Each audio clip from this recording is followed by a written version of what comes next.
another day in the office for Tom Brady, getting the W in Buffalo 40-32. Listen to this. According to Elias, Brady is the first player in NFL history to have the following combination in the same game: 450 or more passing yards, 3 passing TDs, no interceptions, in 55 or more passing attempts. Let's not forget, this isn't against some slouch team. This is against the Bills defense. Skip, what statement did the Patriots make with that win yesterday? Stephen A. Smith, a resounding statement that they are the best team in football because Tom Brady is by far, right now, the best quarterback in all the National Football League. Yesterday, Tom Brady put his money where Rex Ryan's mouth was all week long. Yesterday, Tom Brady, as I always tell you, he speaks with his performance. He spoke even more loudly than those fans were at Ralph Wilson Stadium. And I don't know if they set any decibel records, but they were sure trying, especially early on when they scored first to go up 7-0. And Tom Brady said, "Deflate this, Buffalo," because obviously they were selling their little Deflategate air pumps in their official pro shop, the Buffalo Bills were. And yesterday, once again, with what I thought was as great a regular season performance as I have ever seen from Tom Brady under all those circumstances you were just talking about, he proved he is the best. He is better than Aaron Rodgers is right here, right now, at this point in time, at age 38. Tom Brady started 3 rookie offensive linemen ahead of him yesterday against the best front 4 in all of football. You know that, and I know that. That Bills defense is serious business because that coach, along with Dennis Thurman, his defensive coordinator, has bedeviled Tom Brady for much of his career. If anybody has ever had Tom Brady's number, it has been Rex Ryan. And down 7-0, feeling like his team was about to go straight over Niagara Falls, straight down the falls, Tom Brady said, "No, not today, not even here." And Tom Brady threw for 466 yards against Rex Ryan's defense. Tom Brady put up 40 points in Buffalo. That's preposterous. That's impossible. I'm not sure people can grasp just how sensational, all-time great that was, because it's not like Tom Brady has the greatest wideouts. Julian Edelman was really good yesterday. And by the way, Danny Amendola made a last drive catch that was just, it was the catch of the day. Sensational. But Tom Brady had, by my count, 4 drops. And I was big on Scott Chandler on Friday being an X factor. And Brady hit him twice, right in the hands down on the goal line with some 5'11" dude on him, and he's 6'7". And the moment was a little too big for him. So back in Buffalo, his old stomping grounds, he didn't come up big, and he's going to have to if they're going to be as great as I think they could be. But here's my bottom line point to you. I thought we might see Brady on a Deflategate mission. I'm going to take Deflategate out on opponent after opponent. I thought we'd see a little more Psycho Tom yesterday, emotional headbutting of the guys he threw the touchdown passes to. I didn't see that. I saw Surgical Tom.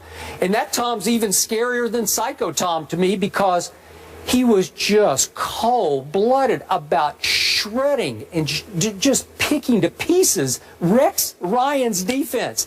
That they got to feel just as low as the Eagles feel today. Like, what do we do? 466 and 40 points on our turf with that crowd as we had galvanized Western New York? Really?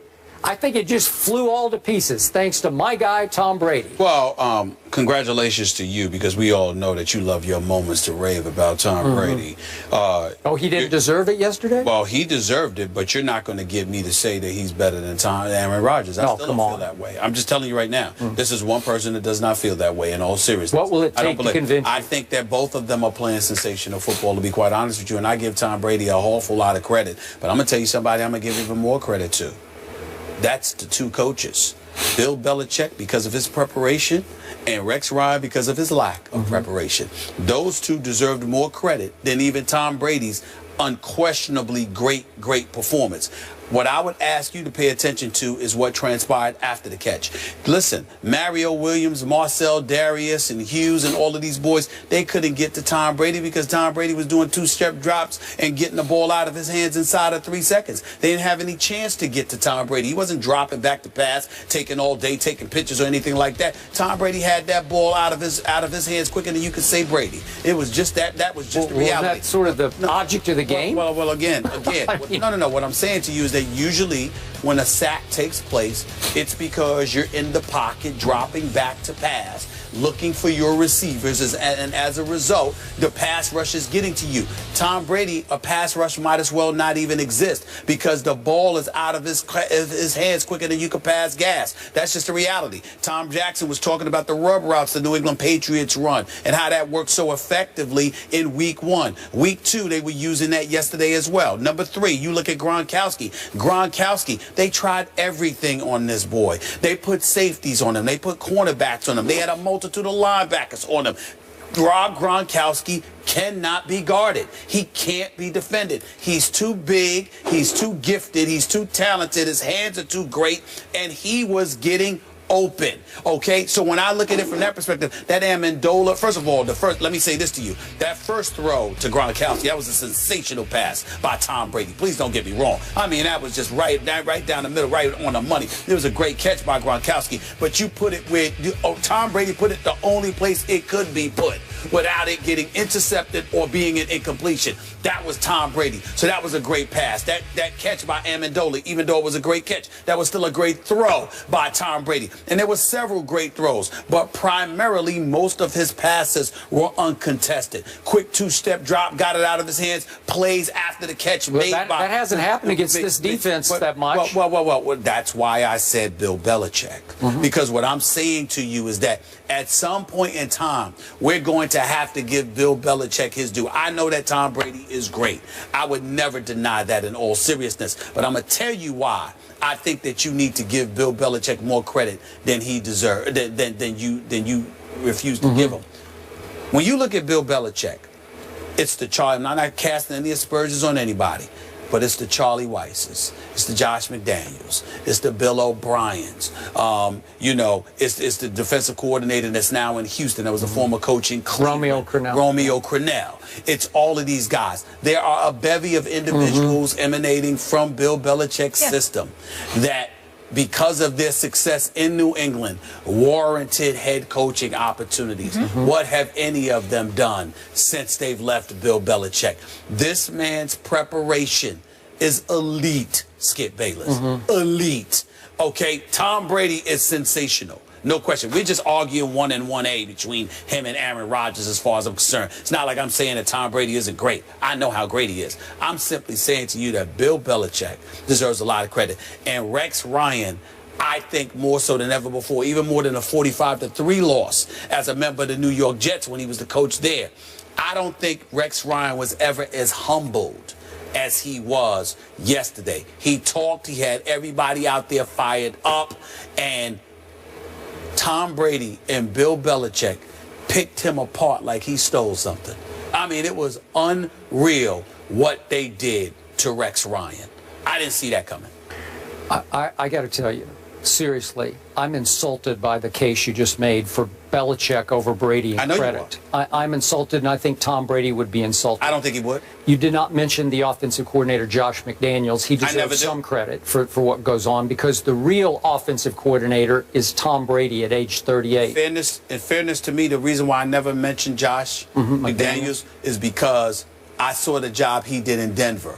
And that guy running the offense with Brady as his quarterback ain't the same head coach that was running the Broncos. You understand? So I'm just of the mindset. I'm not saying the man can't coach. I'm not saying he doesn't deserve any credit. But I'm just saying they did win the Super Bowl last year with Josh. I don't think as highly of him as I do. Maybe he's a better coordinator than a head coach. He's a product of Belichick. Okay, now let's talk about what the product of Belichick was yesterday. He mostly coaches the defensive side of the ball. The Buffalo Bills ran for 160 yards. Tyrod Taylor played really well, I thought. Now, he threw the picks, that were just a little wild high. And he was a little bit slow, too. But I got to tell you, 23 of 30 for 242 and made a push at the end of the game to make it very interesting. Wound up scoring 32 points on Bill Belichick's defense. So we're going to give Belichick, giving up 32 points, more credit than we're going to give Tom Brady, who scored 40 on Rex Ryan in Buffalo before that madhouse crowd. That's just wrong. It's just... I disagree with you, and I disagree with you because I think that as great as Tom Brady is, the system that they employ, I think that there are times when Tom Brady can literally throw it to somebody in the screen, and on a screenplay, and the guy runs 50 yards, and you'll say, look at what Tom Brady did. That's not what was happening all day yesterday. It was, of course not. It's never what's happening all day. But there are a lot of times within the confines of a game that Tom Brady is throwing uncontested passes like that. In no way am I trying to question his greatness. I know he's great.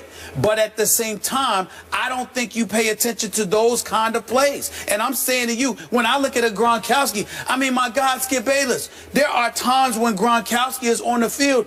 It doesn't matter if Jay Cutler's throwing him the football. He's on the fantasy team. But here's the point. He's Gronkowski. If he's uncoverable, even by 3 King Kongs, then why did Tom only target him 13 times yesterday and he threw 19 times to little Julian Edelman, a little 7th-round former quarterback? Listen. Anytime you've got a slot receiver like a Julian Edelman, who's a guy that gets somehow finds gaps within the middle of the field in short yard passing situations, you're going to hit those targets. Tom Brady deserves credit for that, but that's also a system thing. But I'm not trying to say that Tom Brady isn't great, and I think that's what you're missing. I know he's great. We can debate. Did you see what he did in the 4th quarter to the Seattle Seahawks? I've seen what Legion of Boom. He shredded it. I'm going to repeat myself one last time. The only debate I'll ever have with you about Tom Brady is whether or not he's better than Aaron Rodgers, because I don't believe that. But I believe that Tom Brady is better than any other quarterback, and I believe that from a generational perspective, Tom Brady is greater than Aaron Rodgers. I just don't think he's better than Aaron Rodgers right now. But from a generational perspective, there's no question. All I'm saying to you is that for every 2 passes that Tom Brady throws that you just look at them and say, that's fantastic.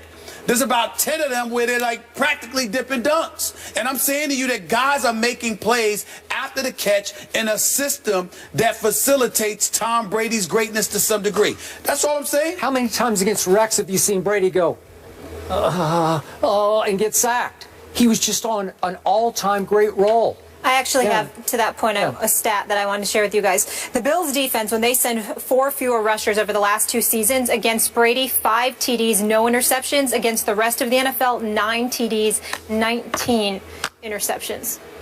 But I'm just talking about coverage that they play. Usually they have baffled Tom Brady. Not one time did he seem to hesitate yesterday. Not once. But Skip, the man has basically dominated Rex Ryan. Not really. I mean, his stats are way worse against Rex's defense. But he's won 10 of the 14 games he's played against Rex. But it's always a struggle. That wasn't a struggle. He kind of knows them. It's not always. It wasn't a struggle when they beat him 45-3.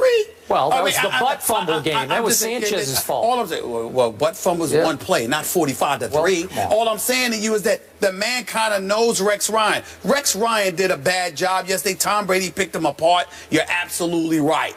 But at the same time, I'm just looking at it. I'm saying, wait a minute. You're doing 2-step drops, getting the ball out of your hands. You know, Buffalo just got exposed. Hey, Aaron Rodgers could not have done that yesterday on that turf. If Aaron Rodgers was playing for Bill Belichick in that system, he could. Oh, please. That debate is for another time. Let's move on to the team that they faced in the Super Bowl. The Seahawks will try to do something that has only been done once in the last 25 years. We'll tell you what that is after the break.